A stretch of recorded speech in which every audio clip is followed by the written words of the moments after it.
ਅੱਜ ਦਾ ਪ੍ਰੋਗਰਾਮ ਦੇਖ ਰਹੇ ਸਾਰੇ ਵਿਦਿਆਰਥੀਆਂ ਨੂੰ ਮੇਰੇ ਵੱਲੋਂ ਪਿਆਰ ਭਰੀ ਸਤਿ ਸ਼੍ਰੀ ਅਕਾਲ। ਅੱਜ ਦੀ ਕਲਾਸ 7ਵੀਂ ਕਲਾਸ ਦੇ ਵਿਦਿਆਰਥੀਆਂ ਦੇ ਲਈ ਹੈ। 7ਵੀਂ ਕਲਾਸ ਦਾ ਗਣਿਤ ਦਾ ਅਧਿਆਇ ਹੈ ਸਾਡੇ ਕੋਲ ਰੇਖਾਵਾਂ ਅਤੇ ਕੋਣ, ਲਾਈਨਸ ਐਂਡ ਐਂਗਲਸ। ਇਸੇ ਅਧਿਆਇ ਦੇ ਉੱਤੇ ਇਸੇ ਦੇ ਟੌਪਿਕਸ ਜਿਹੜੇ ਅੱਜ ਅਸੀਂ ਡਿਸਕਸ ਕਰਨ ਜਾ ਰਹੇ ਹਾਂ। ਸਭ ਤੋਂ ਪਹਿਲਾਂ ਅੱਜ ਦੀ ਕਲਾਸ ਦੇ ਵਿੱਚ ਅਸੀਂ ਕੋਣਾਂ ਦੇ ਉੱਤੇ ਚਰਚਾ ਕਰਾਂਗੇ। ਉਸ ਤੋਂ ਬਾਅਦ ਪੂਰਕ ਕੋਣ ਕਿਹੜੇ ਹੁੰਦੇ ਨੇ, ਸੰਪੂਰਕ ਕੋਣ ਕਿਹੜੇ ਹੁੰਦੇ ਨੇ, ਲਾਗਵੇਂ ਕੋਣ ਆਦਿ ਇਹ ਸਾਰੀਆਂ ਟਰਮ ਜਿਹੜੀਆਂ ਅੱਜ ਦੇ ਇਸ ਲੈਸਨ ਵਿੱਚ ਅਸੀਂ ਸਿੱਖਾਂਗੇ। ਇਹਨਾਂ ਦੇ ਉੱਤੇ ਬੇਸਡ ਜਿਹੜੇ ਕੁਐਸਚਨਸ, ਕੁਝ ਐਗਜ਼ਾਮਪਲਸ ਵੀ ਅਸੀਂ ਕਰਾਂਗੇ। ਠੀਕ ਹੈ ਪਿਆਰੇ ਬੱਚਿਓ, ਮੈਨੂੰ ਪੂਰੀ ਉਮੀਦ ਹੈ ਕਿ ਤੁਸੀਂ ਨੋਟਬੁੱਕ ਤੇ ਪੈਨ ਵਗੈਰਾ ਜ਼ਰੂਰ ਆਪਣੇ ਕੋਲ ਰੱਖ ਲਏ ਹੋਣਗੇ ਤਾਂ ਕਿ ਹਰ ਦੱਸੇ ਜਾਂਦੇ ਫਾਰਮੂਲੇ ਨੂੰ, ਹਰ ਦੱਸੀ ਜਾਂਦੀ ਇੰਪੋਰਟੈਂਟ ਚੀਜ਼ ਨੂੰ ਤੁਸੀਂ ਨੋਟ ਵੀ ਕਰ ਸਕੋ, ਅੱਗੇ ਵਾਸਤੇ ਸਾਂਭ ਕੇ ਵੀ ਰੱਖ ਸਕੋ। ਠੀਕ ਹੈ, ਸੋ ਆਓ ਸ਼ੁਰੂ ਕਰਦੇ ਹਾਂ ਅੱਜ ਦਾ ਲੈਸਨ। ਅੱਜ ਦੀ ਕਲਾਸ ਦੇ ਵਿੱਚ ਸਭ ਤੋਂ ਪਹਿਲਾਂ ਅਸੀਂ ਕੋਣ ਦੇ ਬਾਰੇ ਥੋੜਾ ਜਿਹਾ ਦੁਹਰਾਈ ਕਰਾਂਗੇ। ਕੋਣ ਸਾਡੇ ਕੋਲ ਕੀ ਹੁੰਦਾ ਹੈ, ਠੀਕ ਹੈ। ਉਸ ਤੋਂ ਬਾਅਦ ਫਿਰ ਅੱਗੇ ਦੀ ਗੱਲ ਆਪਾਂ ਸਟਾਰਟ ਕਰਦੇ ਹਾਂ। ਤੋ ਜਿਵੇਂ ਕਿ ਛੋਟੀਆਂ ਕਲਾਸਿਸ ਦੇ ਵਿੱਚ ਪਿਆਰੇ ਵਿਦਿਆਰਥੀਓ ਤੁਸੀਂ ਪਹਿਲਾਂ ਰੇਖਾ ਖੰਡ ਦੇ ਬਾਰੇ ਪੜ੍ਹਿਆ ਹੈ, ਕਿਰਨ ਦੇ ਬਾਰੇ ਪੜ੍ਹਿਆ ਹੈ, ਠੀਕ ਹੈ, ਔਰ ਰੇਖਾ ਦੇ ਬਾਰੇ ਵੀ ਪੜ੍ਹਿਆ ਹੈ, ਠੀਕ ਹੈ। ਤੋਂ ਪਹਿਲਾਂ ਇਹਨਾਂ ਦੀ ਆਪਾਂ ਗੱਲ ਕਰਦੇ ਹਾਂ। ਸਭ ਤੋਂ ਪਹਿਲਾਂ ਰੇਖਾ ਖੰਡ ਸਾਡੇ ਕੋਲ ਉਹ ਇੱਕ ਆਕ੍ਰਿਤੀ ਹੁੰਦੀ ਹੈ ਜਿਹਦੀ ਸਾਡੇ ਕੋਲ ਸੀਮਤ ਲੰਬਾਈ ਹੁੰਦੀ ਹੈ। ਜਿਵੇਂ ਅਗਰ ਸਾਡੇ ਕੋਲ ਇੱਕ ਲਾਈਨ ਹੈ ਜਿਹਦੇ ਕਿ ਅੰਤ ਬਿੰਦੂ ਅਸੀਂ ਲਗਾਏ ਹੋਏ ਨੇ। ਰੇਖਾ ਖੰਡ ਦੇ ਸਾਡੇ ਕੋਲ ਦੋ ਅੰਤ ਬਿੰਦੂ ਹੁੰਦੇ ਨੇ। ਇਹਦੀ ਜਿਹੜੀ ਲੰਬਾਈ ਹੈ ਉਹ ਸਾਡੇ ਕੋਲ ਸੀਮਤ ਹੁੰਦੀ ਹੈ, ਠੀਕ ਹੈ। ਇਹਨੂੰ ਅਸੀਂ ਬੋਲਦੇ ਹਾਂ ਰੇਖਾ ਖੰਡ AB। ਇਸ ਤੋਂ ਬਾਅਦ ਅਗਰ ਅਸੀਂ ਗੱਲ ਕਰੀਏ ਕਿਰਨ ਦੀ, ਤਾਂ ਕਿਰਨ ਦੇ ਵਿੱਚ ਸਾਡੇ ਕੋਲ ਇੱਕ ਅੰਤ ਬਿੰਦੂ ਹੁੰਦਾ ਹੈ, ਇੱਕ ਅੰਤ ਬਿੰਦੂ ਹੁੰਦਾ ਹੈ ਤੇ ਦੂਸਰੇ ਸਾਈਡ ਸਾਡੇ ਕੋਲ ਇਹਨੂੰ ਅਸੀਮਤ ਰੂਪ ਦੇ ਵਿੱਚ ਅਸੀਂ ਵਧਾ ਸਕਦੇ ਹਾਂ, ਠੀਕ ਹੈ। ਤਾਂ ਕਿਰਨ O A, ਠੀਕ ਹੈ, ਇਸ ਢੰਗ ਦੇ ਨਾਲ ਅਸੀਂ ਇਹਨੂੰ ਲਿਖਦੇ ਹਾਂ। ਇਸ ਤੋਂ ਬਾਅਦ ਅਗਰ ਰੇਖਾ ਦੀ ਗੱਲ ਕਰੀਏ ਤਾਂ ਰੇਖਾ ਦੇ ਵਿੱਚ ਸਾਡੇ ਕੋਲ ਕੋਈ ਵੀ ਅੰਤ ਬਿੰਦੂ ਨਹੀਂ ਹੁੰਦਾ। ਰੇਖਾ ਦੀ ਲੰਬਾਈ ਹੈ ਜਿਹੜੀ ਉਹ ਸਾਡੇ ਕੋਲ ਅਸੀਮਤ ਹੁੰਦੀ ਹੈ। ਇਹਨੂੰ ਅਸੀਮਤ ਰੂਪ ਦੇ ਵਿੱਚ ਦੋਨੋਂ ਪਾਸੇ ਵਧਾਇਆ ਜਾ ਸਕਦਾ ਹੈ। ਰੇਖਾ AB, ਠੀਕ ਹੈ। ਤੋ ਇਹ ਰੇਖਾ ਖੰਡ, ਕਿਰਨ ਜਾਂ ਰੇਖਾ ਜਦੋਂ ਆਪਸ ਦੇ ਵਿੱਚ ਕਿਤੇ ਮਿਲਦੇ ਨੇ ਜਾਂ ਕੱਟਦੇ ਨੇ ਤਾਂ ਸਾਡੇ ਕੋਲ ਕੋਣ ਦਾ ਨਿਰਮਾਣ ਹੁੰਦਾ ਹੈ, ਠੀਕ ਹੈ। ਜਿਸ ਢੰਗ ਦੇ ਨਾਲ ਅਸੀਂ ਅਗਰ ਗੱਲ ਕਰੀਏ ਕਿ ਮੇਰੇ ਕੋਲ ਇੱਕ ਰੇਖਾ ਖੰਡ ਹੈ OA ਤੇ ਇੱਕ ਰੇਖਾ ਖੰਡ ਹੈ OB, ਠੀਕ ਹੈ। ਇਹ ਦੋਨੋਂ ਰੇਖਾ ਖੰਡ ਜਿਹੜੇ ਨੇ ਇਹ ਬਿੰਦੂ ਉਹ ਉੱਤੇ ਮਿਲਦੇ ਨੇ, ਠੀਕ ਹੈ। ਉਹ ਆਪਾਂ ਇਹ ਵੀ ਕਹਿ ਸਕਦੇ ਹਾਂ ਕਿ ਉਹ ਜਿਹੜਾ ਬਿੰਦੂ ਹੈ ਉਹ ਦੋਨੋਂ ਰੇਖਾ ਖੰਡਾਂ ਦਾ ਸਾਂਝਾ ਬਿੰਦੂ ਹੈ। ਤੋ ਇੱਥੇ ਸਾਡੇ ਕੋਲ ਜਿਹੜਾ ਕੋਣ ਬਣ ਜਾਂਦਾ ਹੈ, ਇਸ ਕੋਣ ਨੂੰ ਅਸੀਂ ਬੋਲਦੇ ਹਾਂ ਕੋਣ AOB, ਠੀਕ ਹੈ। ਇਸ ਕੋਣ ਦਾ ਜਿਹੜਾ ਮਾਪ ਹੈ ਉਹ ਸਾਡੇ ਕੋਲ 0 ਡਿਗਰੀ ਤੋਂ ਲੈ ਕੇ 360 ਡਿਗਰੀ ਤੱਕ ਕੁਝ ਵੀ ਹੋ ਸਕਦਾ ਹੈ। ਮਾਪ ਦੇ ਹਿਸਾਬ ਦੇ ਨਾਲ ਫਿਰ ਅਸੀਂ ਕੋਣਾਂ ਦੇ ਜਿਹੜੇ ਨਾਮ ਵੀ ਜਿਹੜਾ ਰੱਖਦੇ ਹਾਂ। ਤੋ ਇਹ ਸਾਡੇ ਕੋਲ ਦੋ ਰੇਖਾ ਖੰਡ ਸੀ। ਇਸੇ ਢੰਗ ਦੇ ਨਾਲ ਅਗਰ ਅਸੀਂ ਤਿੰਨ ਰੇਖਾ ਖੰਡਾਂ ਨੂੰ ਜੋੜ ਦਈਏ ਤਾਂ ਸਾਡੇ ਕੋਲ ਇੱਕ ਬੰਦ ਆਕ੍ਰਿਤੀ ਬਣੇਗੀ ਜਿਹਨੂੰ ਅਸੀਂ ਸਾਡੇ ਕੋਲ ਬੰਦ ਆਕ੍ਰਿਤੀ ਬਣੇਗੀ ਜਿਹਨੂੰ ਅਸੀਂ ਤ੍ਰਿਭੁਜ ਬੋਲਦੇ ਹਾਂ ਜਾਂ ਤਿਕੋਣ ਬੋਲਦੇ ਹਾਂ। ਸੋ ਇਸ ਬੰਦ ਆਕ੍ਰਿਤੀ ਨੂੰ ਅਸੀਂ ਤ੍ਰਿਭੁਜ ਜਾਂ ਤਿਕੋਣ ਬੋਲਦੇ ਹਾਂ। ਕਿਉਂ? ਕਿਉਂਕਿ ਇਹ ਤਿੰਨ ਰੇਖਾ ਖੰਡਾਂ ਤੋਂ ਮਿਲ ਕੇ ਬਣੀ ਹੈ ਔਰ ਇਹਦੇ ਵਿੱਚ ਸਾਡੇ ਕੋਲ ਜਿਹੜੇ ਤਿੰਨ ਕੋਣ ਬਣ ਜਾਂਦੇ ਨੇ, ਠੀਕ ਹੈ। ਇੱਕ ਕੋਣ ਸਾਡੇ ਕੋਲ A ਦੇ ਉੱਤੇ ਹੈ, ਇੱਕ B ਦੇ ਉੱਤੇ ਹੈ, ਇੱਕ ਸਾਡੇ ਕੋਲ C ਦੇ ਉੱਤੇ ਹੈ। ਇਹਨਾਂ ਕੋਣਾਂ ਦਾ ਆਪਣਾ ਮਾਪ ਹੋਏਗਾ ਸਾਡੇ ਕੋਲ, ਠੀਕ ਹੈ। ਇਸੇ ਢੰਗ ਦੇ ਨਾਲ ਜੇ ਦੋ ਰੇਖਾਵਾਂ ਆਪਸ ਦੇ ਵਿੱਚ ਜੇ ਦੋ ਰੇਖਾਵਾਂ ਆਪਸ ਦੇ ਵਿੱਚ ਕੱਟਦੀਆਂ ਨੇ ਤਾਂ ਉੱਥੇ ਵੀ ਸਾਡੇ ਕੋਲ ਕੋਣ ਬਣਦੇ ਨੇ। ਜਿਵੇਂ ਇਹ ਦੋ ਰੇਖਾਵਾਂ ਸਾਡੇ ਕੋਲ, ਠੀਕ ਹੈ, ਆਪਸ ਦੇ ਵਿੱਚ ਇਹ ਕੱਟਦੀਆਂ ਪਈਆਂ ਨੇ। ਇਹਨਾਂ ਦਾ ਜਿਹੜਾ ਕਾਟ ਬਿੰਦੂ ਹੈ, ਪੁਆਇੰਟ ਆਫ ਇੰਟਰਸੈਕਸ਼ਨ, ਇਹਨੂੰ ਅਸੀਂ O ਮੰਨ ਲਈਏ ਤਾਂ ਸਾਡੇ ਕੋਲ ਇੱਥੇ ਚਾਰ ਜਿਹੜੇ ਕੋਣ ਬਣਦੇ ਨੇ। ਇੱਕ ਸਾਡੇ ਕੋਲ ਇਹ ਇਸ ਸਾਈਡ ਕੋਣ ਬਣਦਾ ਪਿਆ, ਇੱਕ ਇਸ ਸਾਈਡ ਕੋਣ ਬਣਦਾ ਪਿਆ, ਠੀਕ ਹੈ। ਇੱਕ ਕੋਣ ਜਿਹੜਾ ਇਸ ਦਿਸ਼ਾ 'ਚ ਬਣਦਾ ਪਿਆ, ਇੱਕ ਸਾਡੇ ਕੋਲ ਇਹ ਕੋਣ ਬਣਦਾ ਪਿਆ, ਠੀਕ ਹੈ। ਇਹ ਚਾਰੇ ਕੋਣ ਜਿਹੜੇ ਮਿਲ ਕੇ ਟੋਟਲ 360 ਡਿਗਰੀ ਬਣਾਉਂਦੇ ਨੇ, ਪਰ ਇਹ ਕੋਣਾਂ ਦਾ ਆਪਣਾ ਆਪਣਾ ਜਿਹੜਾ ਮਾਪ ਹੋਏਗਾ। ਸੋ ਇਸੇ ਢੰਗ ਦੇ ਨਾਲ ਬਹੁਤ ਸਾਰੀਆਂ ਅਸੀਂ ਜਿਹੜੀਆਂ ਉਦਾਹਰਨਾਂ ਬਣਾ ਸਕਦੇ ਹਾਂ ਜਿੱਥੇ ਸਾਡੇ ਕੋਲ ਰੇਖਾਵਾਂ ਜਾਂ ਕਿਰਨਾਂ ਜਾਂ ਰੇਖਾ ਖੰਡ ਆਪਸ ਦੇ ਵਿੱਚ ਮਿਲਦੇ ਨੇ ਜਾਂ ਕੱਟਦੇ ਨੇ ਤਾਂ ਸਾਡੇ ਕੋਲ ਜਿਹੜੇ ਕੋਣਾਂ ਦਾ ਨਿਰਮਾਣ ਹੋ ਜਾਂਦਾ ਹੈ, ਠੀਕ ਹੈ। ਤਾਂ ਕੋਣਾਂ ਦੀ ਜਿਹੜੀ ਕੀਮਤ ਹੈ, ਕੋਣਾਂ ਦਾ ਮੁੱਲ ਹੈ, ਕੋਣਾਂ ਦਾ ਮਾਪ ਹੈ, ਉਹਦੇ ਤੇ ਬੇਸਡ ਸਾਡੇ ਕੋਲ ਅਲੱਗ-ਅਲੱਗ ਕੋਣਾਂ ਦੇ ਅਸੀਂ ਨਾਮ ਰੱਖਦੇ ਹਾਂ, ਠੀਕ ਹੈ। ਜਿਸ ਤਰ੍ਹਾਂ ਸਭ ਤੋਂ ਪਹਿਲਾਂ ਅਗਰ ਤਾਂ ਕੋਣ ਸਾਡੇ ਕੋਲ 0 ਡਿਗਰੀ ਦਾ ਹੈ, ਠੀਕ ਹੈ, ਇਹਨੂੰ ਅਸੀਂ ਸਿਫਰ ਕੋਣ ਕਹਿੰਦੇ ਹਾਂ, ਠੀਕ ਹੈ। ਸਿਫਰ ਕੋਣ ਸਾਡੇ ਕੋਲ ਕੀ ਹੁੰਦਾ ਹੈ? ਜਦੋਂ ਸਾਡੇ ਕੋਲ ਆਪਾਂ ਇਹ ਕਹਿ ਲਈਏ ਕਿ ਦੋ ਕਿਰਨਾਂ ਨੇ ਜਿਹੜੀਆਂ ਉਹ ਸੰਪਾਤੀ ਹੋਣ। ਜਿਵੇਂ ਇੱਕ OA ਕਿਰਨ ਹੈ ਮੇਰੇ ਕੋਲ, ਠੀਕ ਹੈ, ਔਰ ਇੱਕ ਦੂਜੀ ਕਿਰਨ ਹੈ OB। ਉਹ ਵੀ ਬਿਲਕੁਲ ਇਸੇ ਪਹਿਲੀ ਕਿਰਨ ਦੇ ਉੱਤੇ ਹੀ ਸਥਿਤ ਹੈ। ਤੋ ਇਹਦੇ ਵਿੱਚ ਇਹਨਾਂ ਦੇ ਜਿਹੜਾ ਕੋਣ ਬਣ ਰਿਹਾ ਉਹਦਾ ਜਿਹੜਾ ਮੁੱਲ ਹੋਏਗਾ ਸਾਡੇ ਕੋਲ ਉਹ 0 ਹੋਏਗਾ, ਇਹਨੂੰ ਅਸੀਂ 0 ਡਿਗਰੀ ਕੋਣ ਕਹਿੰਦੇ ਆ। ਇਸ ਤੋਂ ਬਾਅਦ ਸਾਡੇ ਕੋਲ ਉਹ ਕੋਣ ਆਉਂਦੇ ਨੇ ਜਿਹੜੇ 0 ਡਿਗਰੀ ਤੋਂ ਵੱਡੇ ਹੁੰਦੇ ਨੇ ਪਰ 90 ਡਿਗਰੀ ਤੋਂ ਛੋਟੇ ਹੁੰਦੇ ਨੇ, ਠੀਕ ਹੈ। ਇਹਨਾਂ ਨੂੰ ਅਸੀਂ ਕਹਿੰਦੇ ਆ ਨਿਊਨ ਕੋਣ। ਇਹਨਾਂ ਨੂੰ ਅਸੀਂ ਨਿਊਨ ਕੋਣ ਕਹਿੰਦੇ ਆ। ਨਿਊਨ ਕੋਣ ਜਿਵੇਂ ਕਿ ਅਗਰ ਸਾਡੇ ਕੋਲ ਇੱਕ ਇਹ ਰੇਖਾ ਖੰਡ ਹੈ ਔਰ ਇੱਕ ਇਹ ਰੇਖਾ ਖੰਡ ਹੈ, ਠੀਕ ਹੈ। ਤੋ ਇਹਦੇ 'ਚ ਜਿਹੜਾ ਕੋਣ ਸਾਡੇ ਕੋਲ ਬਣੇਗਾ ਉਹ ਨਿਊਨ ਕੋਣ ਬਣੇਗਾ। ਇਹਦਾ ਮਾਪ 0 ਡਿਗਰੀ ਤੋਂ ਜ਼ਿਆਦਾ ਹੁੰਦਾ ਹੈ ਬਟ 90 ਡਿਗਰੀ ਤੋਂ ਘੱਟ ਹੁੰਦਾ ਹੈ। ਇਸੇ ਢੰਗ ਦੇ ਨਾਲ ਜੇਕਰ ਸਾਡੇ ਕੋਲ ਜਿਹੜਾ ਕੋਣ ਹੈ ਉਹ ਪੂਰਾ 90 ਡਿਗਰੀ ਦਾ ਬਣ ਜਾਂਦਾ ਹੈ,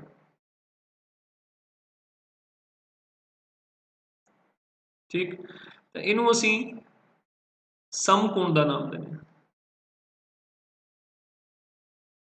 ਠੀਕ ਹੈ। ਸਮਕੋਣ ਔਰ ਇਹਦਾ ਜਿਹੜਾ ਮਾਪ ਹੈ ਸਾਡੇ ਕੋਲ ਉਹ 90 ਡਿਗਰੀ ਹੁੰਦਾ ਹੈ।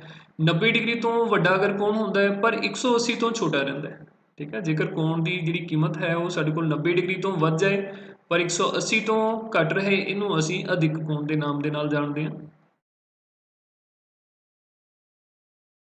ਅਧਿਕ ਕੋਣ, ਠੀਕ।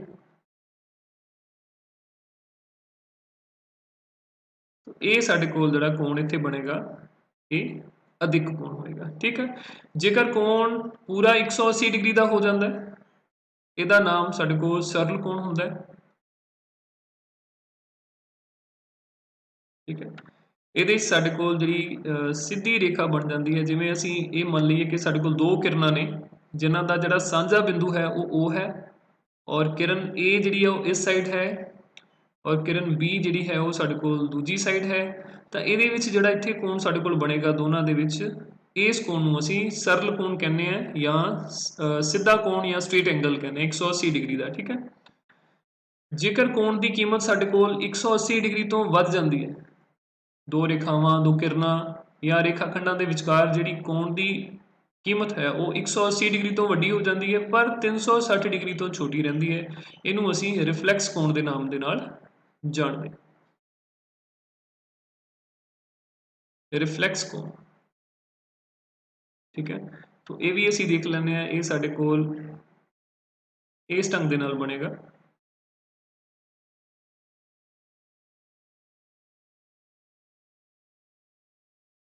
ਇਹ ਸਾਡੇ ਕੋਲ ਇਸ ਢੰਗ ਦੇ ਨਾਲ ਬਣਦਾ। ਜੇਕਰ ਇਹ ਸਾਡੇ ਕੋਲ OA ਕਿਰਨ ਹੈ ਔਰ ਇਸ ਸਾਈਡ OB ਕਿਰਨ ਹੈ ਤਾਂ ਇਹ ਜਿਹੜਾ ਕੋਣ ਬਣੇਗਾ ਇਹਨੂੰ ਅਸੀਂ ਰਿਫਲੈਕਸ ਕੋਣ ਕਹਿੰਦੇ ਹਾਂ, ਠੀਕ ਹੈ ਜੀ।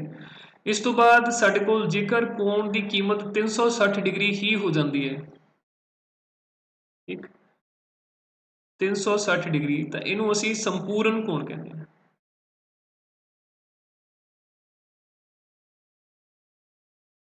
ਸੰਪੂਰਨ ਕੋਣ ਦੇ ਵਿੱਚ ਸਾਡੇ ਕੋਲ ਕੀ ਹੁੰਦਾ ਹੈ ਕਿ ਜਿਹੜੀ ਕਿਰਨ OA ਹੈ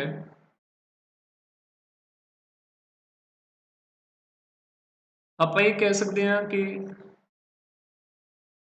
ਅਸੀਂ ਇਹ ਕਹਿ ਸਕਦੇ ਹਾਂ ਕਿ ਇਹ ਕਿਰਨ ਨੂੰ ਜੇਕਰ ਅਸੀਂ O ਨੂੰ ਫਿਕਸ ਰੱਖ ਕੇ ਇਹਨੂੰ ਘੁਮਾਉਂਦੇ ਹਾਂ ਤਾਂ ਇਹ ਘੁਮਾਉਣ ਤੋਂ ਬਾਅਦ ਪੂਰਾ ਇੱਕ ਸਰਕਲ ਕੱਟ ਕੇ ਵਾਪਸ ਜੇਕਰ ਆਪਣੀ ਸ਼ੁਰੂ ਵਾਲੀ ਪੋਜੀਸ਼ਨ ਤੇ ਆ ਜਾਂਦੀ, ਸ਼ੁਰੂ ਵਾਲੀ ਸਥਿਤੀ ਦੇ ਵਿੱਚ ਆ ਜਾਂਦੀ ਹੈ, ਤਾਂ ਜਿਹੜਾ ਕੋਣ ਬਣਦਾ ਹੈ ਇਸ ਨੂੰ ਅਸੀਂ ਸੰਪੂਰਨ ਕੋਣ ਕਹਿੰਦੇ ਹਾਂ, ਠੀਕ ਹੈ। 360 ਡਿਗਰੀ ਦਾ ਕੋਣ ਸੰਪੂਰਨ ਕੋਣ। तो इसी ढंग ਦੇ ਨਾਲ ਰਿਫਲੈਕਸ ਕੋਣ, ਸਰਲ ਕੋਣ, ਅਧਿਕ ਕੋਣ, ਸਮਕੋਣ ਅਤੇ ਨਿਊਨ ਕੋਣ, ਸਿਫਰ ਕੋਣ, ਜਿਨ੍ਹਾਂ ਦੇ ਬਾਰੇ ਅਸੀਂ ਸਭ ਤੋਂ ਪਹਿਲਾਂ ਹੁਣ ਪੜਿਆ ਹੈ, ਠੀਕ ਹੈ। तो आओ इस तो बाद ਅੱਗੇ ਅਸੀਂ ਗੱਲ ਕਰਾਂਗੇ ਪੂਰਕ ਕੋਣਾਂ ਦੀ। ਪੂਰਕ ਕੋਣ ਸਾਡੇ ਕੋਲ ਉਹ ਕੋਣ ਹੁੰਦੇ ਨੇ ਜਦੋਂ ਦੋ ਕੋਣਾਂ ਦੇ ਮਾਪਾਂ ਦਾ ਜੋੜ 90 ਡਿਗਰੀ ਹੋਵੇ ਤਾਂ ਉਹਨਾਂ ਕੋਣਾਂ ਨੂੰ ਪੂਰਕ ਕੋਣ ਭਾਵ ਕਿ ਕੰਪਲੀਮੈਂਟਰੀ ਐਂਗਲਸ ਕਿਹਾ ਜਾਂਦਾ ਹੈ, ठीक है। उदाहरण के तौर पर असी बहुत सारे कोणों के ऐसे जोड़े लै सकते हैं जिन्हों का जोड़ जोड़ा साढ़े को 90 डिग्री बनता हो, जिमें अगर 20 डिग्री आप कोण लै लीए, ठीक है, 20 डिग्री अते 70 डिग्री, तो जो 20 अते 70 नूं असी जोड़ांगे तो साढ़े को टोटल जोड़ा है इहदा 20 डिग्री, 20 डिग्री जमा 70 डिग्री, तो यदा टोटल साढ़े को ਜਿਹੜਾ ਜੋੜ ਹੈ ਉਹ 90 ਡਿਗਰੀ ਬਣ ਜਾਂਦਾ ਹੈ। तो ਅਸੀਂ ਕਹਾਂਗੇ ਕਿ ਜਿਹੜਾ 20 ਡਿਗਰੀ ਤੇ 70 ਡਿਗਰੀ ਦੋਨੋਂ ਕੋਣ ਨੇ ਇਹ ਪੂਰਕ ਕੋਣ ਨੇ, ਇਹ ਪੂਰਕ ਕੋਣਾਂ ਦਾ ਜੋੜਾ ਹੈ, ਠੀਕ ਹੈ। ਸੋ ਇਸ ਤਰ੍ਹਾਂ ਅਸੀਂ ਦੇਖਿਆ ਕਿ ਜਿਹੜੇ ਪੂਰਕ ਕੋਣ ਕੋਈ ਇੱਕ ਨਹੀਂ ਹੁੰਦਾ, ਇਹ ਸਾਡੇ ਕੋਲ ਦੋ ਕੋਣਾਂ ਦਾ ਜੋੜਾ ਹੋਏਗਾ ਜਿਨ੍ਹਾਂ ਦਾ ਜੋੜ ਜੇਕਰ ਸਾਡੇ ਕੋਲ 90 ਡਿਗਰੀ ਬਣਦਾ ਹੈ ਤਾਂ ਉਹਨਾਂ ਨੂੰ ਅਸੀਂ ਪੂਰਕ ਕੋਣ ਕਹਿੰਦੇ ਹਨ। ਠੀਕ ਹੈ, तो आओ ਅੱਗੇ ਦੇਖਦੇ ਹਾਂ। ਇਹ ਸਾਨੂੰ ਦੋ ਕੋਣ ਦਿੱਤੇ ਗਏ ਨੇ। ਕੀ ਇਹ ਦੋ ਕੋਣ ਪੂਰਕ ਕੋਣ ਹਨ?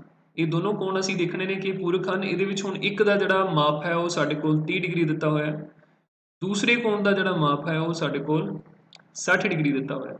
तो जेकर ਅਸੀਂ ਦੋਨਾਂ ਦਾ ਜੋੜ ਕਰਦੇ ਹਾਂ ਤਾਂ ਇਹ ਸਾਡੇ ਕੋਲ 90 ਡਿਗਰੀ ਬਣ ਜਾਂਦਾ ਹੈ। ਠੀਕ ਹੈ, तो ਜੇਕਰ ਦੋਨਾਂ ਕੋਣਾਂ ਦਾ ਜੋੜ ਸਾਡੇ ਕੋਲ 90 ਡਿਗਰੀ ਬਣਦਾ ਹੈ ਤਾਂ ਅਸੀਂ ਕਹਿ ਸਕਦੇ ਹਾਂ ਹਾਂ ਇਹ ਦੋ ਕੋਣ ਪੂਰਕ ਕੋਣ ਹਨ। ਹਾਂ, तो ਇਸ ਦਾ ਉੱਤਰ ਸਾਡੇ ਕੋਲ ਕੀ ਹੋਏਗਾ? ਹਾਂ ਇਹ ਦੋ ਕੋਣ ਪੂਰਕ ਕੋਣ ਹਨ।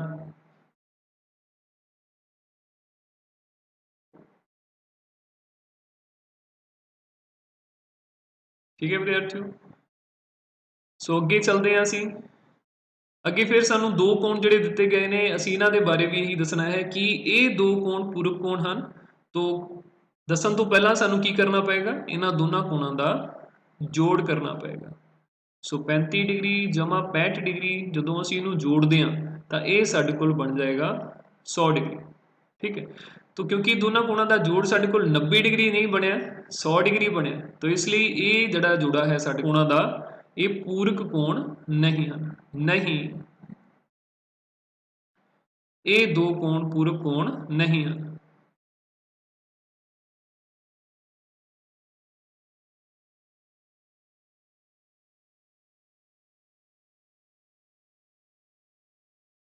नहीं, ये दो कोण पूरक कोण नहीं है। तो अगे देखते हैं आप इस तो बाद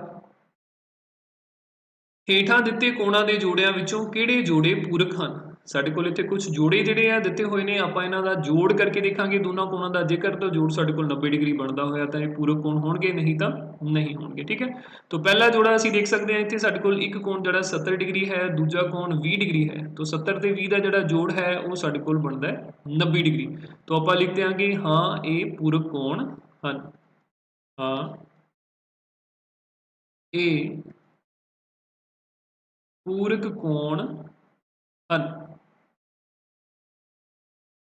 ठीक है विद्यार्थियों, इस तो बाद अगे तुसीं देख सकते हो एक कोण साडे कोल जिहड़ा 75 डिग्री का है और दूजा कोण साडे कोल 25 डिग्री का है। 75 डिग्री ते 25 डिग्री का जेकर असीं जोड़ करते हैं ये साडे कोल 100 डिग्री बन जाता है। तो जेकर कोणां दा जोड़ साडे कोल 100 बनिया भाव कि 90 डिग्री नहीं बनिया तो ये साडे कोल पूरक कोण नहीं है। नहीं, ये पूरक कोण नहीं है।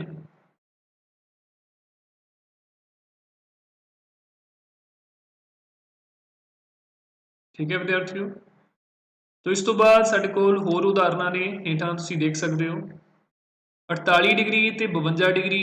ठीक है, इन्हां दोनों का जिहड़ा जोड़ है वो असीं देखांगे। जेकर तां जोड़ साडे कोल 90 डिग्री बनदा होया फिर तां ये जिहड़ा जोड़ा है साडे कोल पूरक कोणां दा होएगा, नहीं तां नहीं होएगा। 48 ते 52 का जदों असीं जोड़ करांगे ये साडे कोल 100 डिग्री बन जाता है। ठीक है, तो 100 डिग्री बनता है भाव 90 डिग्री नहीं बन रहा, इसलिए ये भी साडे कोल पूरक कोणां दा जोड़ा नहीं है। तो इत्थे असीं लिख देंगे नहीं, ये पूरक कोण नहीं ਹਨ।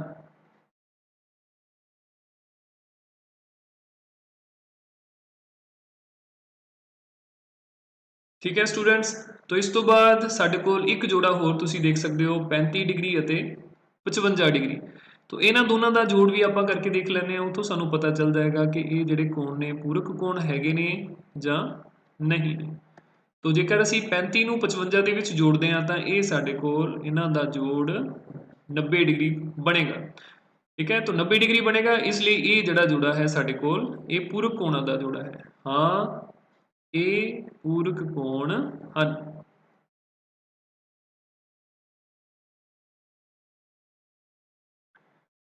सो ठीक है विद्यार्थियों, मैनूं लगदा कि पूरक कोणां ਦਾ ਕਨਸੈਪਟ ਤੁਹਾਨੂੰ बहुत ਚੰਗੀ ਤਰ੍ਹਾਂ पता चल गया होएगा कि ਕਿਹੜੇ ਦੋ ਕੋਣਾਂ ਨੂੰ ਅਸੀਂ पूरक कोण ਕਹਿੰਦੇ ਆ।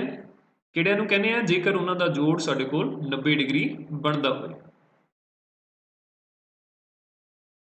ਇਸ ਤੋਂ ਬਾਅਦ ਸਾਡੇ ਕੋਲ ਤੁਸੀਂ ਦੇਖ ਸਕਦੇ ਹੋ ਸਵਾਲ ਹੇਠਾਂ ਲਿਖੇ ਕੋਣਾਂ ਵਿੱਚੋਂ ਹਰੇਕ ਦਾ ਪੂਰਕ ਕੋਣ ਪਤਾ ਕਰੋ। तो कोई कोण सानू दिता होया है, जिवें हुण पहला सवाल है, पहले सवाल दे विच सानू एक कोण जिहड़ा दिता होया है वो 20 डिग्री दिता होया है। तो 20 ਡਿਗਰੀ ਦਾ ਪੂਰਕ ਕੋਣ ਅਸੀਂ ਪਤਾ ਕਰਨਾ ਹੈ, ਭਾਵ ਉਹ ਕੋਣ ਪਤਾ ਕਰਨਾ ਹੈ ਜਿਹਨੂੰ ਇਹਦੇ ਵਿੱਚ ਅਸੀਂ ਜਿਨ੍ਹਾਂ ਦੋਨਾਂ ਦਾ ਜੋੜ ਕਰੀਏ 20 ਦੇ ਨਾਲ ਜਿਹਦਾ ਜੋੜ ਕਰੀਏ ਤਾਂ ਸਾਡੇ ਕੋਲ 90 ਡਿਗਰੀ ਪ੍ਰਾਪਤ ਹੋਵੇ। ਸੋ ਅਸੀਂ ਇਹਦੇ ਵਿੱਚ ਲਿਖ ਲਵਾਂਗੇ ਮੰਨ ਲਓ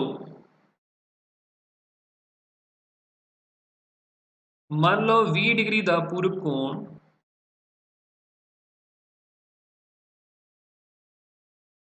ਮੰਨ ਲਓ 20 ਡਿਗਰੀ ਦਾ ਪੂਰਕ ਕੋਣ x ਹੈ।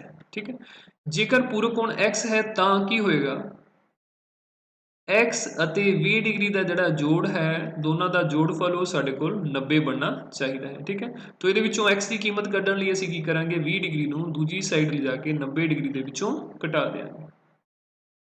ਤਾਂ 20 ਚੋਂ ਜਦੋਂ 90 ਅਸੀਂ ਮਾਈਨਸ ਕਰਾਂਗੇ ਤਾਂ ਸਾਡੇ ਕੋਲ ਬਾਕੀ ਜਿਹੜਾ ਉਹ ਘਟਾਉਣ ਤੇ 70 ਬਚਦਾ ਹੈ। ਤਾਂ x ਦੀ ਕੀਮਤ ਸਾਡੇ ਕੋਲ ਆ ਜਾਂਦੀ ਹੈ 70 ਡਿਗਰੀ।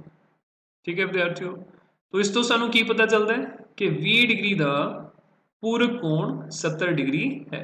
ਤਾਂ ਇਹ ਅਸੀਂ ਇੱਥੇ ਹਕੀਕਤ ਦੇ ਵਿੱਚ ਰਿਜ਼ਲਟ ਲਿਖ ਦਿਆਂਗੇ। ਇਸ ਲਈ 20 ਡਿਗਰੀ ਦਾ ਪੂਰਕ ਕੋਣ 70 ਡਿਗਰੀ ਹੈ। ਠੀਕ ਹੈ ਸਟੂਡੈਂਟਸ, ਇਸੇ ਢੰਗ ਦੇ ਨਾਲ ਤੁਸੀਂ ਦੂਜਾ ਸਵਾਲ ਜਿਹੜਾ ਵੀ ਹੱਲ ਕਰ ਸਕਦੇ ਹੋ। ਇਹਦੇ ਵਿੱਚ ਸਾਨੂੰ ਕੋਣ ਦੀ ਜਿਹੜੀ ਕੀਮਤ ਹੈ, ਕੋਣ ਦਾ ਮਾਪ ਹੈ ਉਹ 63 ਡਿਗਰੀ ਦਿੱਤਾ ਗਿਆ ਹੈ। ਤਾਂ ਇਸੇ ਢੰਗ ਦੇ ਨਾਲ ਅਸੀਂ ਲਿਖਾਂਗੇ ਮੰਨ ਲਓ 63 ਡਿਗਰੀ ਦਾ ਪੂਰਕ ਕੋਣ x ਹੈ, ਉਸ ਤੋਂ ਬਾਅਦ x ਤੇ 63 ਦਾ ਜਿਹੜਾ ਜੋੜਫਲ ਹੈ ਉਹ ਸਾਡੇ ਕੋਲ 90 ਦੇ ਬਰਾਬਰ ਆਉਣਾ ਚਾਹੀਦਾ ਹੈ। ਜਦੋਂ ਤੁਸੀਂ 90 ਦੇ ਵਿੱਚੋਂ 63 ਨੂੰ ਘਟਾਓਗੇ ਤਾਂ ਤੁਹਾਡੇ ਕੋਲ x ਦੀ ਕੀਮਤ ਆਏਗੀ ਜੋ ਕਿ 63 ਦਾ ਪੂਰਕ ਕੋਣ ਹੋਏਗਾ। ਠੀਕ ਹੈ, ਸੋ ਇਸ ਤੋਂ ਬਾਅਦ ਸਾਡੇ ਕੋਲ ਇੱਕ ਸਵਾਲ ਹੈ ਕਿ ਅਜਿਹਾ ਕੋਣ ਪਤਾ ਕਰੋ ਜੋ ਆਪਣੇ ਪੂਰਕ ਦੇ ਸਮਾਨ ਹੋਵੇ। ਕੋਈ ਇਹੋ ਜਿਹਾ ਕੋਣ ਅਸੀਂ ਲੱਭਣਾ ਹੈ ਜੋ ਆਪਣੇ ਹੀ ਪੂਰਕ ਦੇ ਸਮਾਨ ਹੋਵੇ। ਠੀਕ ਹੈ, ਤਾਂ ਆਓ ਦੇਖਦੇ ਹਾਂ ਆਪਾਂ ਇਹਨੂੰ ਕਿਸ ਢੰਗ ਦੇ ਨਾਲ ਹੱਲ ਕਰਨਾ ਹੈ। ਮੰਨ ਲਓ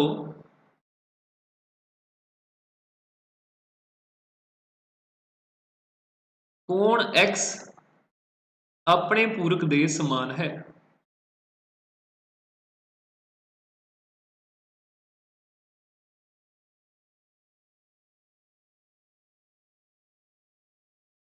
ठीक है, तो मान लो कोण x अपने पूरक ਦੇ ਸਮਾਨ ਹੈ ਤਾਂ ਜੇਕਰ x ਦਾ ਇਹਦਾ ਭਾਵ ਹੈ ਕਿ x ਦਾ ਪੂਰਕ ਵੀ x ਹੈ। ਤਾਂ ਜੇਕਰ x ਦਾ ਪੂਰਕ x ਹੈ ਇਹਦਾ ਮਤਲਬ x ਨੂੰ ਜਦੋਂ ਅਸੀਂ x ਦੇ ਵਿੱਚ ਜੋੜਾਂਗੇ ਤਾਂ ਸਾਡੇ ਕੋਲ 90 ਡਿਗਰੀ ਪ੍ਰਾਪਤ ਹੋਣਾ ਚਾਹੀਦਾ ਹੈ। ਠੀਕ ਹੈ, ਤਾਂ x से x ਜੋੜਨ ਦੇ ਨਾਲ 90 ਡਿਗਰੀ ਬਣਿਆ ਤਾਂ x plus x ਸਾਡੇ ਕੋਲ ਜਿਹੜਾ ਹੁੰਦਾ ਹੈ 2x ਦੇ ਬਰਾਬਰ ਹੁੰਦਾ ਹੈ। ਤਾਂ ਇੱਥੋਂ ਸਾਡੇ ਕੋਲ 2x ਬਰਾਬਰ 90 ਡਿਗਰੀ ਆ ਜਾਏਗਾ ਔਰ x ਦੀ ਜਿਹੜੀ ਅਸੀਂ ਕੀਮਤ ਪਤਾ ਕਰਨ ਦੇ ਲਈ 2 ਦੇ ਨਾਲ 90 ਡਿਗਰੀ ਨੂੰ ਭਾਗ ਕਰਾਂਗੇ ਤਾਂ ਇਹ ਸਾਡੇ ਕੋਲ ਬਣ ਜਾਂਦਾ ਹੈ 45 ਡਿਗਰੀ। ਇਹ ਸਾਡੇ ਕੋਲ ਬਣ ਜਾਂਦਾ ਹੈ 45 ਡਿਗਰੀ, ਭਾਵ ਕਿ ਜਿਹੜਾ x ਦਾ ਮੁੱਲ ਹੈ ਸਾਡੇ ਕੋਲ ਉਹ ਕੀ ਆ ਗਿਆ 45 ਡਿਗਰੀ। 45 ਡਿਗਰੀ ਨੂੰ ਜੇਕਰ ਅਸੀਂ 45 ਡਿਗਰੀ ਦੇ ਵਿੱਚ ਜੋੜਦੇ ਹਾਂ ਤਾਂ ਸਾਡੇ ਕੋਲ 90 ਪ੍ਰਾਪਤ ਹੁੰਦਾ ਹੈ। ਇਹਦਾ ਮਤਲਬ 45 ਡਿਗਰੀ ਸਾਡੇ ਕੋਲ ਅਜਿਹਾ ਕੋਣ ਹੈ ਜਿਹੜਾ ਕਿ ਆਪਣੇ ਹੀ ਪੂਰਕ ਦੇ ਸਮਾਨ ਹੈ। ਸੋ ਅਸੀਂ ਇੱਥੇ ਲਿਖ ਦਿਆਂਗੇ ਇਸ ਲਈ ਕੋਣ 45 ਡਿਗਰੀ ਆਪਣੇ ਪੂਰਕ ਦੇ ਸਮਾਨ ਹੈ। ਠੀਕ ਹੈ ਵਿਦਿਆਰਥੀਓ, तो आओ इस तो बाद अगे चलते हैं। इस तो बाद अगे साडे कोल है संपूरक कोण। तो आओ देखते हैं संपूरक कोण साडे कोल किहड़े हुंदे ने। ਜਦੋਂ ਦੋ ਕੋਣਾਂ ਦੇ ਮਾਪਾਂ ਦਾ ਜੋੜ 180 ਡਿਗਰੀ ਹੋਵੇ ਤਾਂ ਉਹਨਾਂ ਕੋਣਾਂ ਨੂੰ ਸੰਪੂਰਕ ਕੋਣ ਭਾਵ ਸਪਲੀਮੈਂਟਰੀ ਐਂਗਲਸ ਕਿਹਾ ਜਾਂਦਾ ਹੈ। ਠੀਕ ਹੈ, तो ਜਿਵੇਂ ਪਿੱਛੇ ਅਸੀਂ ਪੂਰਕ ਕੋਣ ਕਰਕੇ ਆਏ ਹਾਂ ਕੰਪਲੀਮੈਂਟਰੀ ਐਂਗਲਸ, ਉਸੇ ਢੰਗ ਦੇ ਨਾਲ ਇਹ ਸਪਲੀਮੈਂਟਰੀ ਐਂਗਲਸ ਨੇ। ਕੰਪਲੀਮੈਂਟਰੀ ਐਂਗਲਸ ਦੇ ਵਿੱਚ ਪੂਰਕ ਕੋਣਾਂ ਦੇ ਵਿੱਚ ਜੋੜ ਜਿਹੜਾ ਸਾਨੂੰ 90 ਡਿਗਰੀ ਲੋੜੀਂਦਾ ਸੀ ਪਰ ਇਹਦੇ ਵਿੱਚ ਸਾਡੇ ਕੋਲ 180 ਡਿਗਰੀ ਹੈ। ਕਹਿਣ ਦਾ ਭਾਵ ਹੈ ਕਿ ਦੋ ਕੋਣ ਸਾਡੇ ਕੋਲ ਹੋਣ ਜਿਨ੍ਹਾਂ ਦਾ ਜੋੜ 180 ਡਿਗਰੀ ਬਣਦਾ ਹੋਵੇ ਤਾਂ ਉਹ ਦੋਨੋਂ ਕੋਣ ਜਿਹੜੇ ਸੰਪੂਰਕ ਕੋਣ ਹੋਣਗੇ। ਜਿਵੇਂ ਕਿ ਸਾਡੇ ਕੋਲ 20 ਡਿਗਰੀ ਹੈ, 20 ਡਿਗਰੀ ਦੇ ਨਾਲ ਜੇਕਰ ਮੈਂ 160 ਡਿਗਰੀ ਲੈ ਲਵਾਂ, ਠੀਕ ਹੈ, तो 20 डिग्री जमा 160 डिग्री ये साढ़े कोल 180 डिग्री बन जाता है। इसलिए जिहड़ा 20 डिग्री ते 60 डिग्री 160 डिग्री है इन्हां नूं असीं की कहांगे, इन्हां नूं असीं संपूरक कोणां दा जोड़ा कहांगे। ठीक है, ਇਸੇ ਢੰਗ ਦੇ ਨਾਲ ਜੇਕਰ 100 ਡਿਗਰੀ ਆਪਾਂ ਲੈ ਲਈਏ 100 ਡਿਗਰੀ ਤੇ 80 ਡਿਗਰੀ ਦੂਸਰਾ ਕੋਣ ਲੈ ਲਈਏ ਤਾਂ ਦੋਨਾਂ ਦਾ ਜੋੜ ਸਾਡੇ ਕੋਲ 180 ਡਿਗਰੀ ਬਣੇਗਾ। तो ਇਹ ਵੀ ਸਾਡੇ ਕੋਲ ਜਿਹੜੇ ਦੋਨੋਂ ਕੋਣਾਂ ਦਾ ਜੋੜਾ ਹੈ ਇਹ ਵੀ ਸੰਪੂਰਕ ਕੋਣ ਹੋਣਗੇ। ਇਹਦੇ ਵਿੱਚ ਅਸੀਂ ਇੱਕ ਕੋਣ ਨੂੰ ਦੂਜੇ ਦਾ ਸੰਪੂਰਕ ਕਹਿੰਦੇ ਹਾਂ, ਭਾਵ ਕਿ ਜਿਹੜਾ 100 ਡਿਗਰੀ ਕੋਣ ਹੈ ਉਹ 80 ਦਾ ਸੰਪੂਰਕ ਹੈ, ਜਿਹੜਾ 80 ਡਿਗਰੀ ਹੈ ਉਹ 100 ਡਿਗਰੀ ਦਾ ਸੰਪੂਰਕ ਹੈ। ਇਸ ਤੋਂ ਬਾਅਦ ਅਸੀਂ ਇੱਕ ਉਦਾਹਰਨ ਲੈ ਲੈਂਦੇ ਹਾਂ, ਮੰਨ ਲਓ 110 ਡਿਗਰੀ ਤੇ ਦੂਸਰਾ ਕੋਣ ਜਿਹੜਾ 90 ਡਿਗਰੀ, ਠੀਕ ਹੈ। तो 110 ਤੇ 90 ਦਾ ਜਿਹੜਾ ਜੋੜਫਲ ਹੈ ਇਹ ਸਾਡੇ ਕੋਲ ਬਣ ਜਾਂਦਾ ਹੈ 200 ਡਿਗਰੀ। तो ਇਹ ਸਾਡੇ ਕੋਲ ਸੰਪੂਰਕ ਕੋਣਾਂ ਦਾ ਜੋੜਾ ਨਹੀਂ ਹੈ, ਠੀਕ ਹੈ, ਸੰਪੂਰਕ ਕੋਣ ਨਹੀਂ ਹਨ।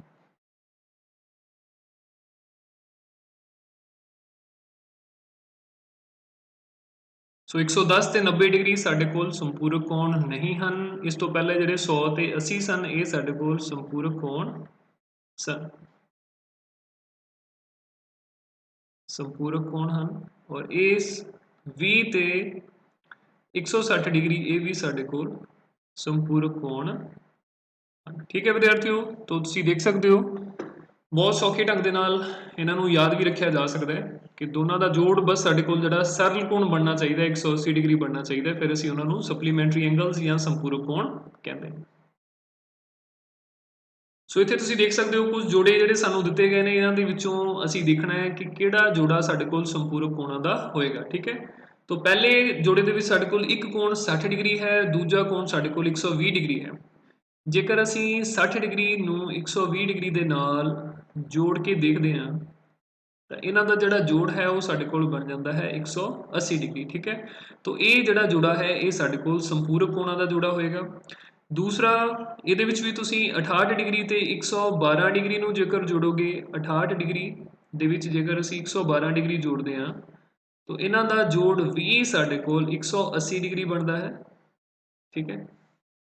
100 ਡਿਗਰੀ ਤੇ 80 ਡਿਗਰੀ ਅਸੀਂ ਪਹਿਲਾਂ ਹੀ ਕਰ ਚੁੱਕੇ ਹਾਂ, ਇਹਨਾਂ ਦਾ ਜੋੜ ਵੀ ਸਾਡੇ ਕੋਲ 180 ਡਿਗਰੀ ਬਣੇਗਾ।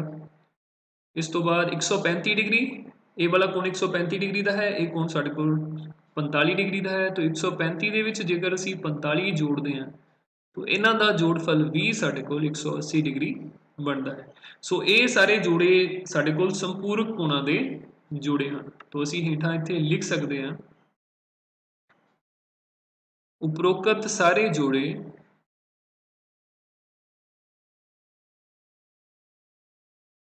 उपरोक्त सारे जोड़े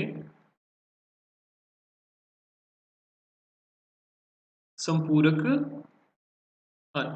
क्यों? क्योंकि इन्हां दा जोड़फल जिहड़ा है वो 180 डिग्री बनता है। इस तो बाद साडे कोल सवाल 2 दिते हुए ने, हरेक कोण ਹੇਠਾਂ ਲਿਖੇ ਕੋਣਾਂ ਵਿੱਚੋਂ ਹਰੇਕ ਦਾ ਸੰਪੂਰਕ ਕੋਣ ਪਤਾ ਕਰੋ, ਸੰਪੂਰਕ ਪਤਾ ਕਰੋ। तो ਇਹਦੇ ਵਿੱਚੋਂ ਵੀ ਅਸੀਂ ਇੱਕ ਭਾਗ ਜਿਹੜਾ ਕਰਾਂਗੇ, ਦੂਸਰਾ ਭਾਗ ਤੁਸੀਂ ਬਿਲਕੁਲ ਉਸੇ ਢੰਗ ਦੇ ਨਾਲ ਬੜੀ ਆਸਾਨੀ ਦੇ ਨਾਲ ਕਰ ਸਕਦੇ ਹੋ। तो ਪਹਿਲਾ ਕੋਣ ਹੈ ਸਾਡੇ ਕੋਲ 105 ਡਿਗਰੀ। तो ਮੰਨ ਲਓ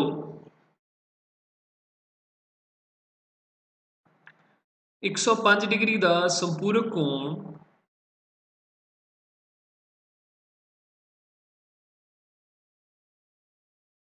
x है, ठीक है। तो जेकर 105 डिग्री का संपूरक कोण x है, ਇਹਦਾ मतलब x ਤੇ 105 ਦਾ ਜਿਹੜਾ ਜੋੜਫਲ ਹੈ ਉਹ ਸਾਡੇ ਕੋਲ 180 डिग्री बनना चाहिए है, ठीक है। जेकर जोड़फल 180 डिग्री बनता है तो इत्थों ਅਸੀਂ x ਦੀ ਜਿਹੜੀ ਕੀਮਤ ਹੈ ਬੜੀ ਆਸਾਨੀ ਦੇ ਨਾਲ ਪਤਾ ਕਰ ਸਕਦੇ ਹਾਂ। तो x ਦੀ ਕੀਮਤ ਪਤਾ ਕਰਨ ਲਈ 105 डिग्री ਨੂੰ ਅਸੀਂ ਦੂਜੀ ਸਾਈਡ ਲੈ ਜਾ ਕੇ 180 डिग्री ਦੇ ਵਿੱਚੋਂ ਮਾਈਨਸ ਕਰ ਦੇਵਾਂਗੇ। तो 180 माइनस 105 ਇਹ ਸਾਡੇ ਕੋਲ 75 डिग्री हो जाएगा, ठीक है। तो x का मूल जड़ा साडे कोल बन जाता है 75 डिग्री 75 डिग्री। तो इस तरह 105 का संपूरक कोण 75 डिग्री है, इसलिए 105 डिग्री का संपूरक कोण 75 डिग्री है, ठीक है। तो इस चीज़ को तुसी नोट कर सकते हो।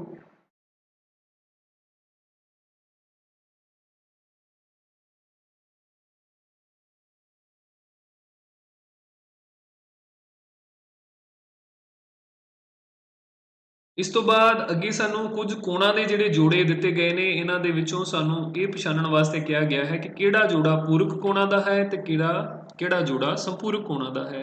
ਕੋਣਾਂ ਦੇ ਹੇਠ ਲਿਖੇ ਜੋੜਿਆਂ ਵਿੱਚੋਂ ਪੂਰਕ ਅਤੇ ਸੰਪੂਰਕ ਜੋੜਿਆਂ ਦੀ ਪਹਿਚਾਣ ਕਰੋ। ਠੀਕ ਹੈ, तो ਇਹਦੇ ਵਿੱਚ ਸਭ ਤੋਂ ਪਹਿਲਾਂ ਅਸੀਂ ਦੇਖਦੇ ਹਾਂ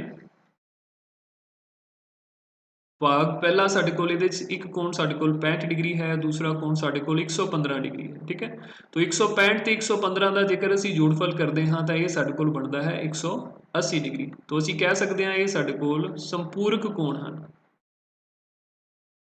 ਠੀਕ ਹੈ, तो ਅਸੀਂ ਇੱਥੇ ਲਿਖ ਦਿਆਂਗੇ ਸੰਪੂਰਕ ਕੋਣ। ਇਸ ਤੋਂ ਬਾਅਦ ਦੂਸਰਾ ਸਵਾਲ ਸਾਡੇ ਕੋਲ ਹੈ 63 ਡਿਗਰੀ ਅਤੇ 27 ਡਿਗਰੀ। 63 ਡਿਗਰੀ ਜਮਾ 27 ਡਿਗਰੀ। 63 ਅਤੇ 27 ਦਾ ਜੇਕਰ ਅਸੀਂ ਜੋੜਫਲ ਕਰਦੇ ਹਾਂ ਤਾਂ ਇਹ ਸਾਡੇ ਕੋਲ 90 ਡਿਗਰੀ ਬਣੇਗਾ। ਠੀਕ ਹੈ, ਭਾਵ ਕਿ ਇਹ ਜਿਹੜਾ ਜੋੜਾ ਹੈ ਸਾਡੇ ਕੋਲ, ਇਹ ਜਿਹੜੇ ਕੋਣ ਨੇ ਇਹ ਪੂਰਕ ਕੋਣ ਹਨ।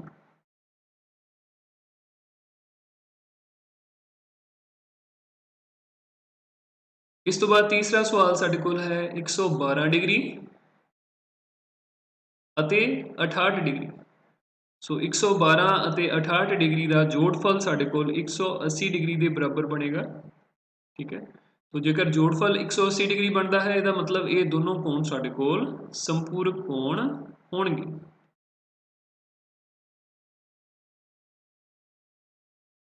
ठीक है स्टूडेंट्स, तो इसे ढंग ਦੇ ਨਾਲ ਬਾਕੀ ਦੇ ਜਿਹੜੇ ਕੋਣ ਨੇ ਸਾਡੇ ਕੋਲ ਚੌਥੇ ਸਵਾਲ ਦੇ ਵਿੱਚ, ਪੰਜਵੇਂ ਸਵਾਲ ਦੇ ਵਿੱਚ, ਛੇਵੇਂ ਸਵਾਲ ਦੇ ਵਿੱਚ ਇਹਨਾਂ ਦਾ ਵੀ ਜੋੜਫਲ ਕਰਕੇ ਤੁਸੀਂ ਪਤਾ ਕਰ ਸਕਦੇ ਹੋ ਕਿ ਇਹ ਸਾਡੇ ਕੋਲ ਪੂਰਕ ਕੋਣ ਹਨ ਜਾਂ ਸੰਪੂਰਕ ਕੋਣ ਹਨ। ਜੇਕਰ ਤਾਂ ਜੋੜ 180 ਡਿਗਰੀ ਬਣੇਗਾ ਤਾਂ ਸਾਡੇ ਕੋਲ ਸੰਪੂਰਕ ਕੋਣਾਂ ਦਾ ਜੋੜਾ ਬਣੇਗਾ, ਜੇਕਰ ਜੋੜ 90 ਡਿਗਰੀ ਹੈ ਤੇ ਇਹ ਸਾਡੇ ਕੋਲ ਪੂਰਕ ਕੋਣਾਂ ਦਾ ਜੋੜਾ ਬਣੇਗਾ। तो ये तीन सवाल ਤੁਹਾਡੇ ਅਭਿਆਸ ਵਾਸਤੇ ਹਨ, ਤੁਸੀਂ ਆਪਣੇ ਆਪ ਹੱਲ ਕਰਨੇ ਨੇ। ठीक है विद्यार्थियों, तो इत्थे तक असी पूरक कोणा ਅਤੇ संपूरक कोणा ਦੇ ਬਾਰੇ ਗੱਲ ਕੀਤੀ। पूरक कोण ਕਿਹੜੇ ਹੁੰਦੇ ਨੇ, ਕਿਸੇ ਕੋਣ ਦਾ पूरक कोण ਕਿਵੇਂ ਪਤਾ ਕਰੀਦਾ ਹੈ, संपूरक कोण ਕਿਹੜੇ ਹੁੰਦੇ ਨੇ ਤੇ संपूरक ਕਿਸੇ ਕੋਣ ਦਾ संपूरक कोण ਕਿਵੇਂ ਪਤਾ ਕਰੀਦਾ ਹੈ। ठीक है, तो आओ इस तो बाद ਅਸੀਂ ਹੁਣ ਗੱਲ ਕਰਾਂਗੇ ਲਾਗਵੇਂ ਕੋਣਾਂ ਦੀ।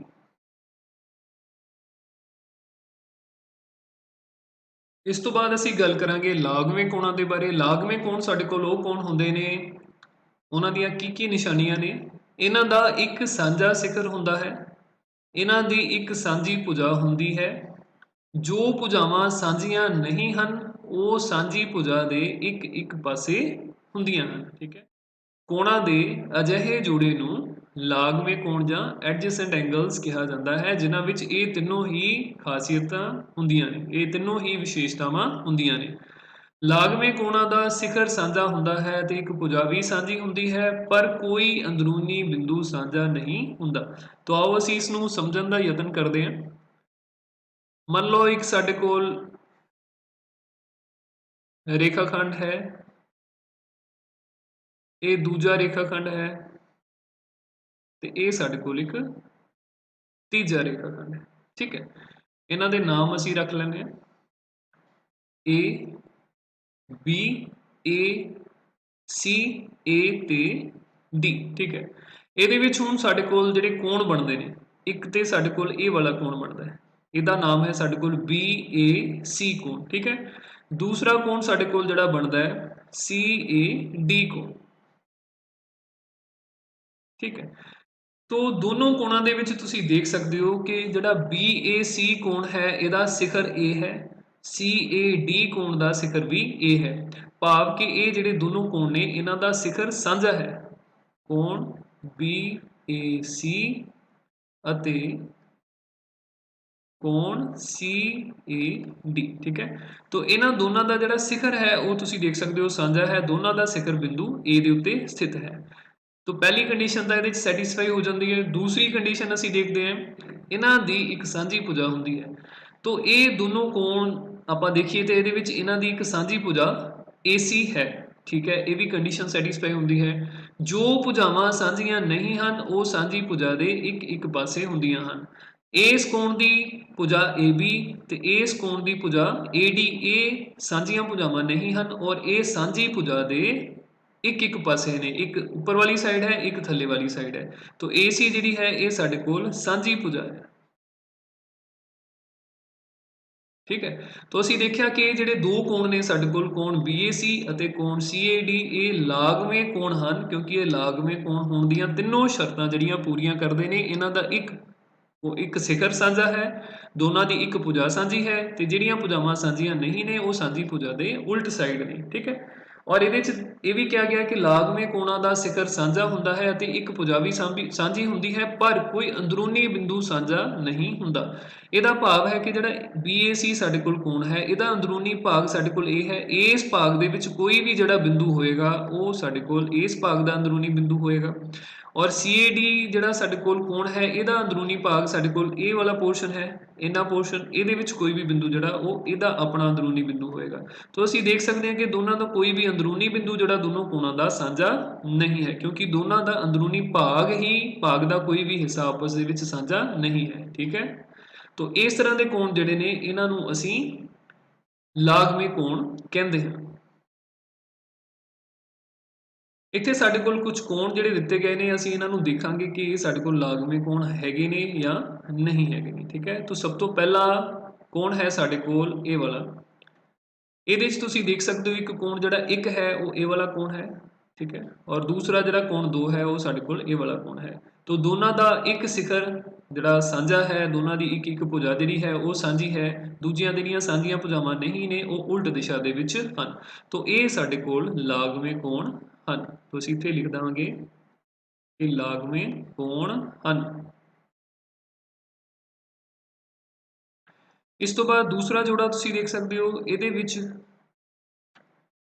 ਇੱਕ ਕੋਣ ਸਾਡੇ ਕੋਲ ਇੱਕ ਹੈ, ਦੂਸਰਾ ਇਹ ਵਾਲਾ ਕੋਣ ਹੈ ਦੋ। ਤਾਂ ਦੋਨਾਂ ਦਾ ਇੱਕ ਸਿਖਰ ਸਾਂਝਾ ਹੈ।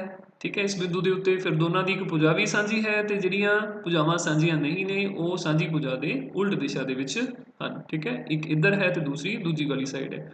ਤਾਂ ਇਹ ਵੀ ਸਾਡੇ ਕੋਲ ਲਾਗਵੇਂ ਕੋਣ ਹਨ।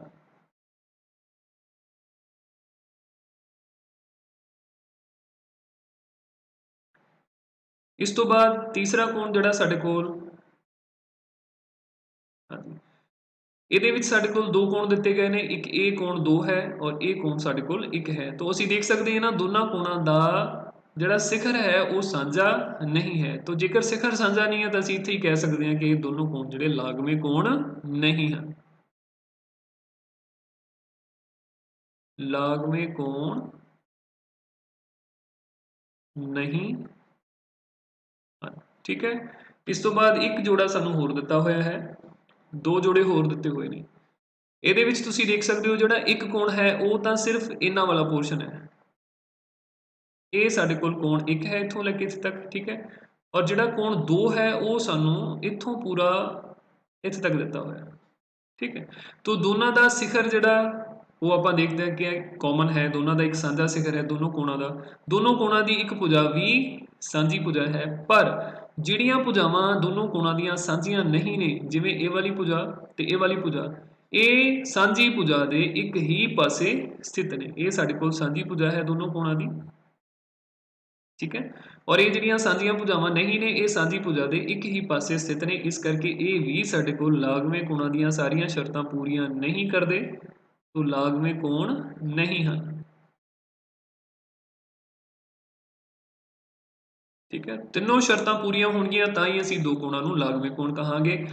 ਅਗਲੇ ਕੋਣ ਤੁਸੀਂ ਦੇਖ ਸਕਦੇ ਹੋ, ਕੋਣ ਇੱਕ ਅਤੇ ਕੋਣ ਦੋ, ਇਹਨਾਂ ਦੇ ਵਿੱਚ ਇਹਨਾਂ ਦਾ ਸਾਂਝਾ ਸਿਖਰ ਹੈ, ਸਾਂਝੀ ਇੱਕ ਭੁਜਾ ਹੈ ਔਰ ਜਿਹੜੀਆਂ ਭੁਜਾਵਾਂ ਸਾਂਝੀਆਂ ਨਹੀਂ ਨੇ ਉਹ ਵੀ ਸਾਂਝੀ ਭੁਜਾ ਦੇ ਇੱਕ ਇੱਕ ਪਾਸੇ ਨੇ, ਇਸ ਕਰਕੇ ਇਹ ਵੀ ਸਾਡੇ ਕੋਲ ਲਾਗਵੇਂ ਕੋਣ ਹੋਣਗੇ।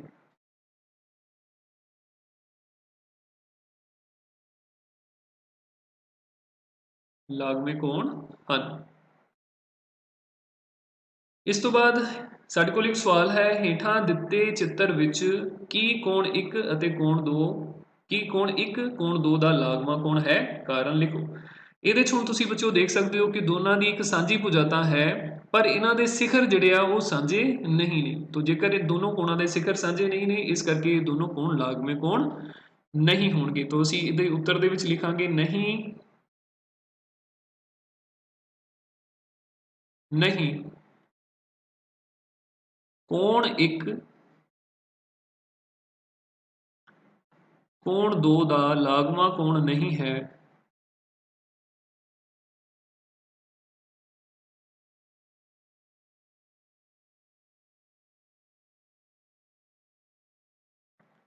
ਕਿਉਂ? ਕਿਉਂਕਿ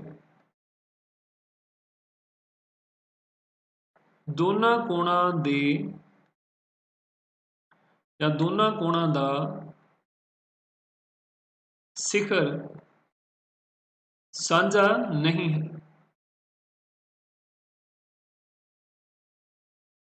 ਦੋਨਾਂ ਕੋਣਾਂ ਦਾ ਸਿਖਰ ਸਾਂਝਾ ਨਹੀਂ ਹੈ। ਠੀਕ ਹੈ ਵਿਦਿਆਰਥੀਓ। ਸੋ ਵਿਦਿਆਰਥੀਓ, ਮੈਨੂੰ ਪੂਰੀ ਉਮੀਦ ਹੈ ਕਿ ਅੱਜ ਦੇ ਲੈਸਨ ਨੂੰ ਤੁਸੀਂ ਬਹੁਤ ਚੰਗੇ ਢੰਗ ਦੇ ਨਾਲ ਦੇਖਿਆ ਹੋਵੇਗਾ ਤੇ ਸਮਝਿਆ ਵੀ ਹੋਵੇਗਾ। ਹਰ ਇੱਕ ਦੱਸੀ ਗਈ ਇੰਪੋਰਟੈਂਟ ਚੀਜ਼ ਨੂੰ ਤੁਸੀਂ ਨੋਟ ਵੀ ਕੀਤਾ ਹੋਵੇਗਾ। ਪੂਰਕ ਕੋਣ, ਸੰਪੂਰਕ ਕੋਣ, ਲਾਗਵੇਂ ਕੋਣ ਆਦਿ, ਇਹ ਸਾਰੀਆਂ ਚੀਜ਼ਾਂ ਨੂੰ ਤੁਸੀਂ ਬਹੁਤ ਚੰਗੇ ਢੰਗ ਦੇ ਨਾਲ ਸਮਝਿਆ ਹੋਵੇਗਾ। ਠੀਕ ਹੈ ਵਿਦਿਆਰਥੀਓ। ਸੋ ਅੱਜ ਦੇ ਲਈ ਇੰਨਾ ਹੀ। ਮਿਲਾਂਗੇ ਫਿਰ ਆਪਾਂ ਅਗਲੇ ਲੈਸਨ ਦੇ ਵਿੱਚ ਅਗਲੇ ਕਨਸੈਪਟ ਦੇ ਨਾਲ। ਉਦੋਂ ਤੱਕ ਸਤਿ ਸ਼੍ਰੀ ਅਕਾਲ।